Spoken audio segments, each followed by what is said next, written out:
एक गांव में एक बहुत घमंडी खरगोश रहता था। वह अपने आप को सबसे तेज और सबसे होशियार समझता था। वह अक्सर गांव के छोटे छोटे जानवरों का मजाक उड़ाता और उन्हें छोटा समझता था। एक दिन उसने धीरे धीरे चलने वाले कछुए का मजाक उड़ाते हुए कहा कि वह कभी भी उससे दौड़ में नहीं जीत सकता। कछुए ने उसकी बात सुनकर खरगोश को दौड़ का चैलेंज दे दिया। खरगोश हंसते हुए बोला, मैं तो तुम्हें एक ही पल में पीछे छोड़ दूंगा। दौड़ शुरू हुई। खरगोश तेजी से दौड़ा और आगे निकल गया। उसने सोचा कि कछुआ तो बहुत पीछे है और उसकी जीत पक्की है।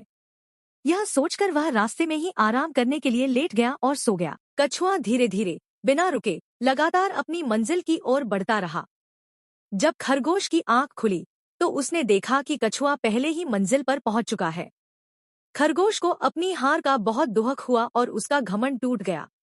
सीख: घमंड हमेशा इंसान को नीचे गिराता है। कभी भी किसी को छोटा नहीं समझना चाहिए।